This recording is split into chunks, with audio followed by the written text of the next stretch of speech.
Olha, esse otimismo aí que você coloca no final da tua fala, ô Conrado, não é o que mostra a pesquisa aqui da Fundação Getúlio Vargas, um estudo da Getúlio Vargas. A desigualdade social se agrava no Brasil e os habitantes do Norte e Nordeste são os mais afetados. Um estudo da Fundação Getúlio Vargas aponta que a discrepância na renda cresceu 5% nas duas regiões nos últimos 5 anos. Sul, Sudeste e Centro-Oeste registraram um aumento de 3%. Vamos lá, Adriles, começo com você. Conrado também vai opinar sobre isso, quero ouvir a opinião de vocês. Qual seria a receita para diminuir a desigualdade que o Brasil padece já? Bom, primeiro colocando que esses resultados de 2014 a 2017 são exatamente provenientes do desastre da administração lulopetista que transformou, fez um crescimento baseado em commodities, em mercadorias, em consumo, não investiu em infraestrutura, não investiu no maior empreendedorismo, não investiu no maior desinchaço do Estado e, eventualmente, quando você faz esse tipo de crescimento superficial, baseado nisso que eu disse, você cria uma sensação de bem-estar que depois deságua exatamente isso, em desastre. E esse desastre reverbera exatamente na maior desigualdade social entre 2014 e 2017. Eventualmente, eu poderia dar a solução: maior empreendedorismo, desinchaço do Estado, a política de fomento ao emprego, que são consequência disso que eu falei.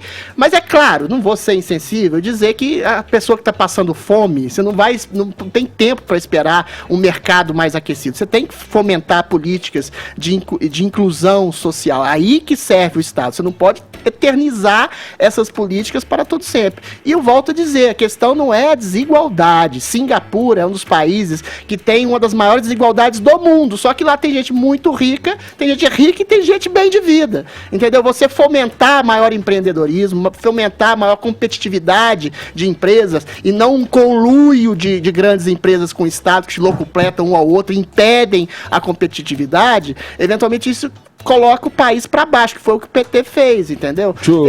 Diga. Desculpa, você concluiu, Adriles? Não, só dizer que a questão não é desigualdade, a questão é extrema miséria. E a extrema miséria, realmente, você precisa de uma ajuda direta, completa, para além disso que eu falei em relação ao incentivo de mercados e empreendedorismo. Mas esse tipo de coisa só se resolve a longo prazo. O problema estrutural, por exemplo, do Nordeste é por causa de educação baixa. Essa educação baixa fomenta piores ocupações de postos de trabalho. É uma coisa estrutural e que leva anos para ser resolvido. Sim, mas olha só, vocês aladeiam os índices econômicos que mostram tímida melhora, né? Nesse demora para chegar no bolso. Tudo bem.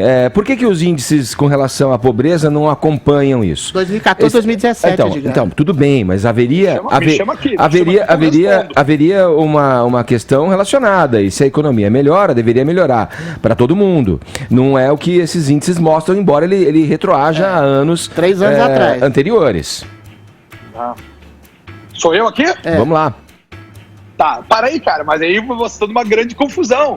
Os índices melhoraram exatamente a vida do brasileiro. A desigualdade não quer dizer que as pessoas estejam mais pobres, tá? Não é porque todo mundo dirige um Fuca que a gente está numa igualdade plena que a gente é mais feliz. Se uma pessoa dirige uma Mercedes-Benz e outro dirige uma Ferrari, tem uma grande desigualdade, mas está todo mundo feliz, tá? Agora vamos voltar para os números que a gente tem aqui. A desigualdade no Brasil aumentou, mas olha só, os dados que eu estava falando do Michel Temer antigamente, né? No ano passado, o Brasil tinha, estou pegando os dados aqui do Jornal Nacional, tá? Do dia 5 de 12 de 2018. O Brasil tinha 15,2 milhões de pessoas que viviam abaixo da linha da pobreza. Esse ano de 2018, a gente teve 13 milhões, ou seja, a gente tem quase 2 milhões de pessoas que saíram da linha da pobreza. O mais importante para nós aqui é não morrer de fome.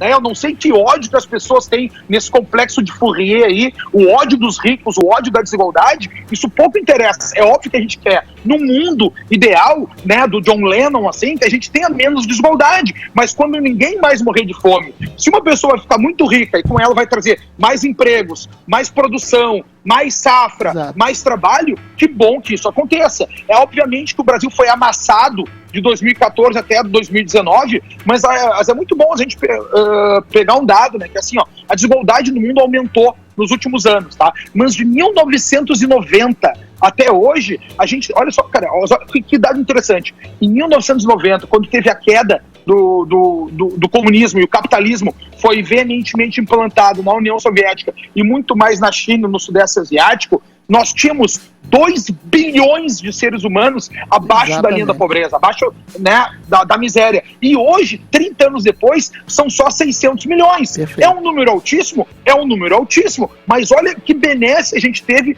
a partir do capitalismo, que é a única resposta que a gente pode ter. O Brasil está vivendo condições de desigualdade e vai continuar vivendo durante algum tempo, né? Mas o pessoal está saindo da linha da pobreza, a gente está diminuindo o número de pobres, né? O número de pessoas miseráveis, o número de pessoas que passam fome. Eu acredito, e aí eu volto a dizer o que eu estava falando anteriormente, que nós tenhamos cada vez mais essa abertura econômica, um governo verdadeiramente liberal, como a gente vem vivendo nesse primeiro ano aqui, para que nós tenhamos, ano que vem, independente que diminua o número da desigualdade social, até quero eu que diminua sempre, né? Mas que nós temos cada vez menos pessoas abaixo da linha da pobreza. Esse é o grande trunfo aí para todos nós, e eu acredito que é unânime aí, todo mundo quer isso, né? Que ninguém mais passa fome aqui no Brasil.